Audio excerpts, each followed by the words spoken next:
Olá e bem-vindos ao Experiências A2. Eu sou o Gonçalo e infelizmente o vídeo de hoje é sobre o apagão na Europa, o apagão em Portugal e o apagão em Espanha, de ontem. E eu, como vivo em Espanha, vivi este episódio ontem e vou contar-vos a minha experiência mais à frente.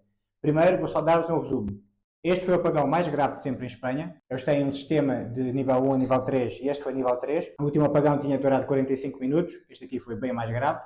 Muitas pessoas dormiram nas estações de comboio, porque os comboios deixaram de funcionar. 116 comboios deixaram de funcionar ontem, com mais de 35 mil pessoas a bordo. Alguns conseguiram chegar a casa, mas a maioria teve de dormir nas estações. Os hospitais continuaram a funcionar por causa dos geradores. Os aeroportos tiveram muitos atrasos e alguns voos cancelados. O metro e o trem ficaram sem funcionar desde ontem, a partir da 1 da tarde até hoje de manhã. Eu, por exemplo, tive de voltar a casa a pé porque já não via trem nem metro e os autocarros que existiam tinham muitas pessoas. Estavam mais de 70 pessoas em cada paragem de autocarro, estavam muito sobrelotados. Em relação a mortes, infelizmente houve 5 mortes em Espanha. Uma senhora morreu em Madrid depois do incêndio que foi originado por causa de uma vela. 3 pessoas, 2 pais e o filho, morreram na Galiza por inalar monóxido de carbono de um gerador em mau estado. E, infelizmente, em Valência, morreu uma senhora em casa ligada a um respirador que deixou de funcionar. Em relação aos supermercados, muita gente começou a ir aos supermercados e comprar tudo e mais alguma coisa, incluindo o famoso papel higiênico, como foi no caso do Covid.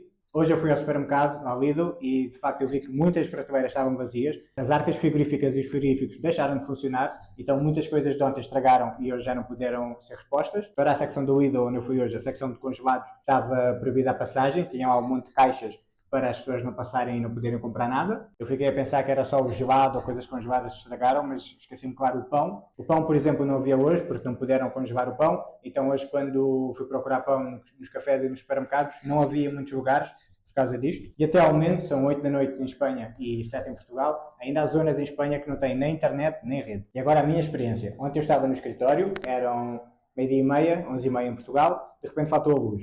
Nós achámos um pouco estranho, mas estas coisas às vezes acontecem, então não ligámos muito, até porque nós continuávamos com a internet. Portanto, achámos que se fosse alguma coisa grave não íamos ter internet. Até aqui nada de estranho. Mandei mensagem à Thay a perguntar se onde ela estava havia luz e ela disse que realmente não havia. Outras pessoas começaram a relatar que em Barcelona não havia luz, outras em Madrid, outras em Portugal, e começámos a achar um pouco estranho. Isto começou a gerar um pouco um caos. Eu desci com uma colega para comprar um queque, vimos que havia muita gente na rua, as pessoas desciam dos edifícios e iam lá para baixo fazer perguntas, tentar perceber o que acontecia e não havia luz em lado nenhum. Foi aí que começámos a perceber a situação. Muita gente a tentar fazer chamadas, a tentar ter internet e não conseguiam. Em menos de 20 minutos os semáforos deixaram de funcionar, havia muitos polícias sinaleiros e eu trabalho numa zona muito central de Barcelona, então havia muitos turistas e muito trânsito, portanto começou a haver um pouco de confusão. O metro deixou de funcionar nessa altura, então havia cada vez mais pessoas a tentar arranjar outra forma de se deslocar e foi aí que voltámos para o escritório, vimos que nem ali a internet funcionava e decidimos ir para casa. Quando eu fui para casa decidi ir a pé porque já não havia trem, não havia metro e os autocarros, como eu disse, estavam muito lotados, havia mais de 70 pessoas para cada paragem de autocarro. Eu fui a pé, demorei quase 45 minutos e numa parte do trajeto eu consegui ter internet durante 3 minutos, depois voltei a casa e já não tinha nada. Quando eu percebi que a Thay não estava em casa e não conseguia falar com ela desde a 1, eu percebi que eu tinha que sair para comprar gelo, porque as coisas do frigorífico iam descongelar, então agarrei neste caderno e escrevi: amor, foi comprar gelo, 2h37. Que era a única forma de, se entretanto ela aparecesse, pelo menos ela sabia que eu já estava aqui, que eu estava a voltar. Foi o que eu pensei na altura. Eu fui e voltei e ela ainda não tinha chegado a casa. No Mercadona, quando eu fui lá, já não havia gelo. Os poucos sacos que havia lá já estavam todos derretidos. E havia muita gente a comprar água, pão, papel higiênico. Nesta altura eu decidi voltar para casa, com um garrafão de água também. Vi que a Thay ainda não estava. Comecei a pensar que haviam coisas no frigorífico que iam estragar-se. Pensei, temos um frango ali gigante que se ia estragar. Comecei a cozinhar. O frango era muito grande, eu cozinhei demasiado, foi mesmo demasiado.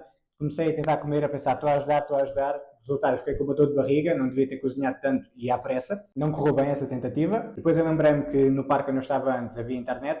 Decidi descer para ver se conseguia falar com a Thay, porque aqui em casa não tinha rede, não tinha internet, não conseguia falar com a minha mãe, com a minha irmã, com ninguém. Entretanto, já tinha ouvido muitas fake news. Ouvi que na Irlanda não havia internet, não havia luz. Ouvi que na Alemanha não existia luz já. Ouvi que em Marrocos não havia luz. Nós ouvimos muita coisa, que era um ataque cibernético dos russos, que era um ataque cibernético dos chineses.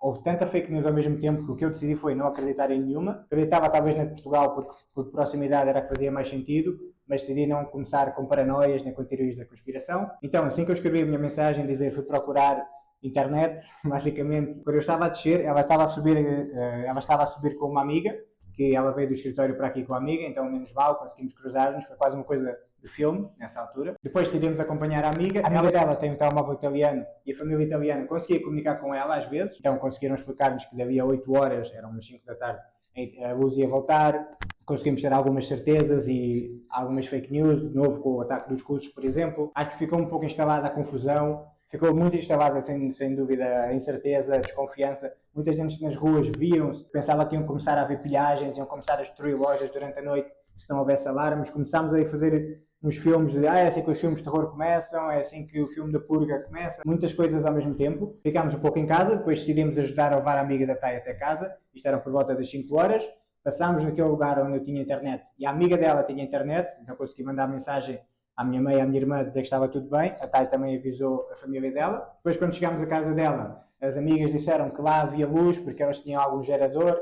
Aparentemente, em algumas zonas da cidade havia luz e noutras não. Isso deixou-nos um pouco mais aliviados, porque pelo menos não era uma coisa geral e havia alguma alternativa. Eu estive sempre a poupar a bateria do telemóvel, deixei a bateria do computador também para se for preciso eu carregava do telemóvel. Depois, às 5h30, decidimos voltar para casa. Não tínhamos nada para fazer em casa, mas também ficar na rua não ia adiantar nada. Decidimos voltar para casa, cozinhámos, porque é gás, então o fogão não teve problema. Depois disso, decidimos ficar a jogar um pouco Jaipur. Ficámos a jogar ali até umas 10 horas e acho que foi a altura que eu fui dormir mais cedo nos últimos tempos. Quando fomos dormir não tínhamos luz, não tínhamos rede, não tínhamos notícias de ninguém, não sabíamos quando é que ia voltar a luz na internet. Fomos dormir e pensámos, amanhã vai ser outro dia, vamos ficar descansados. Felizmente no dia a seguir, quando acordei, ela tinha acordado primeiro, já disse que havia luz, já havia internet, ficámos mais aliviados com isso e essa foi a nossa experiência do apagão. Se há uma coisa que eu aprendi com o apagão de ontem, foram duas coisas na verdade.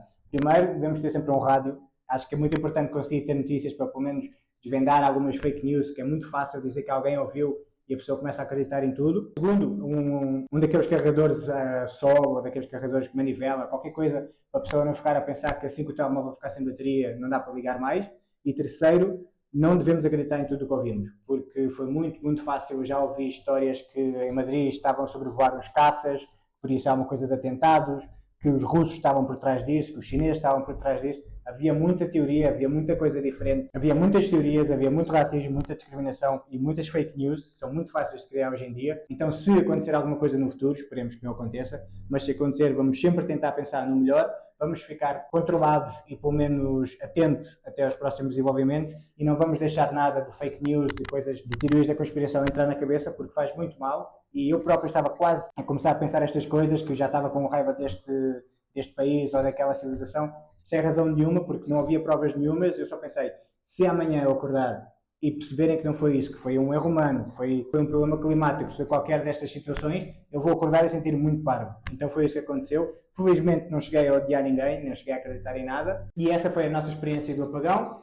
Felizmente correu tudo bem, em teoria não vai acontecer mais, mas se no futuro acontecer, já sabemos, ter pilhas em casa, ter coisas a bateria, ter bateria solar e ter mais do que isto tudo, ter muito juízo, muita calma e continuarmos civilizados. Eu acho que é definitivamente a coisa mais importante numa situação dessas. Aqui foi Gonçalo Moraes. Sei que isto não é uma experiência a 2 que as pessoas queiram repetir, mas continua a ser uma experiência a 2 ou a 50 milhões e vemo-nos lá.